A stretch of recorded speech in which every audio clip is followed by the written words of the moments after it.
இன்னைக்கு ஒரு விஷயத்துக்கு நம்ம எப்படி ரியாக்ட் பண்றோம், என்ன மாதிரி இமோஷன்ஸ் கோ த்ரூ பண்றோம், எப்படியெல்லாம் நம்மள நாமளே எக்ஸ்பிரஸ் பண்றோம். இந்த விஷயங்களுக்கு, இந்த ரெகுலேஷன்ஸுக்கெல்லாம் ஆரம்ப புள்ளி இன்றைய நிகழ்வுகள், நாம் சந்திக்கும் மனிதர்கள் மட்டும் இல்லை. அதை தாண்டி அதனுடைய ஆரம்ப புள்ளி நேத்து ராத்திரி நீங்க எந்த டயத்துக்கு தூங்க போனீங்கிறது தான். நம்மளோட இமோஷனல் ரெகுலேஷனுக்கும் ஸ்லீப் சைக்கிள்ஸுக்கும் ஒரு பெரிய தொடர்பு இருக்கு. நமக்கு தூக்கங்கிறது வெறும் ரெஸ்ட் மட்டும் இல்லைங்க. அதுதான் நம்மளோட மைண்ட் அண்ட் பாடியை ரீசெட் பண்ணுது, ரிப்பேர் பண்ணுது, நம்மள பிசிக்கலாவும் எமோஷனலாவும் பேலன்ஸ்டா வச்சுக்குது.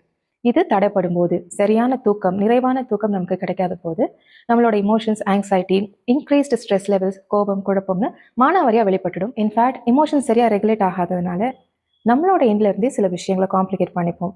அதை ரிவர்ஸ் பண்ண முடியாது, அன்டூ பண்ண முடியாத அளவுக்கு டேமேஜஸாக கூட அமையலாம். ஒருத்தர் சாப்பிடாம கூட 21 நாள் வரைக்கும் உயிர் வாழ முடியும். ஆனால் தூங்காம 11 நாள் தாண்ட முடியாது.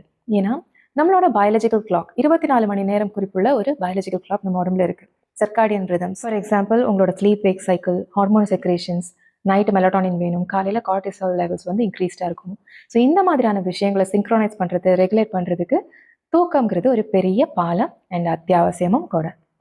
இப்படிப்பட்ட தூக்கத்தை நம்ம எத்தனை பேர் கிராண்டடா எடுத்துக்கிறோம், எவ்வளோ காம்ப்ரமைஸ் பண்ணுறோம் தெரியுமா? சிலர் சொல்ல கேட்டிருப்போம், நான்லாம் பல வருஷமா 4 மணி நேரம் 3 மணி நேரம் தான் தூங்கிட்டு இருக்கேன், என் வேலையோட ஷெட்யூல் அந்த மாதிரி இருக்கு அப்படின்னு. பட் உங்களை இதை அச்சுறுத்துவதற்காக சொல்லலை. ஒரு மனுஷனுக்கு குறைஞ்சது 7 மணி நேர தூக்கம் அத்தியாவசியம். ஏன்னா நீங்கள் நார்மலாக தூங்கி எழுந்துக்கிற மாதிரி தான் இருக்கும். ஸ்லீப் டிப்ரைவேஷன் உங்களுக்கு ஒரு part and parcel of life மாதிரி இருக்கும். ஆனால் உங்கள் கண்ணுக்கு தெரியாமல் உங்கள் உடம்புக்குள்ளே நிறைய டேமேஜஸ் போயிட்டுருக்கும். திடீர்னு ஒரு நாள் அது ஒரு ஹார்ட் அட்டாக் ஆகவோ, இல்லை ஒரு கிட்னி ஃபெயிலியர் ஆகவோ, இல்லை ஸ்ட்ரோக்காக கூட வந்து நிற்கலாம். இது என்ன வியாதின்னு டயக்னோசிஸ் பண்ணி முடிக்கிறதுக்குள்ள அது இன்க்யூரபிளாக மாறி போகிறதுக்கான வாய்ப்புகள் கூட இருக்குது. இந்த மாதிரி கண்ணுக்கே தெரியாமல் எந்த சிக்னலும் இல்லாமல் பெரிய பெரிய மேசிவ் ஹெல்த் இம்பாக்ட்ஸை இன்வைட் பண்ணிக்கக்கூடிய சக்தி ஸ்லீப் டிப்ரைவேஷனுக்கு இருக்குது. 10th 12th ஸ்டூடெண்ட்ஸுக்கு 6 மணி நேர தூக்கம் போதுமானதுன்னு அது உண்மை கிடையாது. அவங்களுக்கும் 7லேருந்து 9 மணி நேர தூக்கம் அத்தியாவசியம். ஏன்னா இன்னைக்கு நம்ம ஃபாஸ்ட் மூவிங் வேர்ல்டில் இருக்கோம். நமக்கு ஹைப்ரிட் ஃபுட்ஸ்லாம் கிடைக்குது, நம்ம சுவாசிக்கிற காற்று மாசுபட்டது. ஸோ அவ்வளவா ஆரோக்கியம் இல்லாத ஒரு என்விரான்மெண்ட்டில் தான் நம்மலாம் இருக்கோம். அட் த மினிமம் நம்ம எண்ணில் நம்ம உடம்புக்குள்ள நல்ல சாப்பாடு, சத்தான ஆகாரம், நிறைவான தூக்கம், இது ரெண்டும் அத்தியாவசியம். இதை நம்ம காம்ப்ரமைஸ் பண்ணிட்டா நம்மளால ஹெல்த்தியாக இருக்க முடியாது.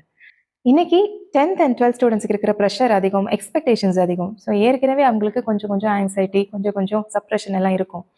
ஸோ அதில் இவங்க தூக்கத்தையும் டிப்ரைவ் பண்ணிக்கிட்டாங்க அப்படின்னா எந்த சிக்னல்ஸும் இல்லாமல் முன்னாடி சொன்னது போல் திடீர்னு ஒரு நாள் ஒரு கார்டியாக் அரெஸ்ட்டோ, ஒரு ஸ்ட்ரோக்கில் கூட அந்த விஷயம் வந்து முடியலாம். பொதுவாக நமக்கு டிரைவிங் ஃபோர்ஸாக இருக்கிறது ஃபுட் அண்ட் ஸ்லீப்பு தான். ஸோ ஃபுட்டு இல்லைன்னா கூட நம்ம எப்படியாவது பேலன்ஸ் பண்ணிடலாம். நம்மளோட சிந்தனைகள், என்ன ஓட்டங்கள் சம்டைம்ஸ் நம்மளை சப்ரெஸ் பண்ணுது, அதையும் கூட எப்படியாவது பேலன்ஸ் பண்ணிடலாம். ஆனால் தூக்கமின்மையை பேலன்ஸ் பண்ண முடியாது. ஸோ தூக்கங்கிறத கிராண்டடாக எடுத்துக்காம அதுக்கான முக்கியத்துவத்தை கொடுக்கணும்.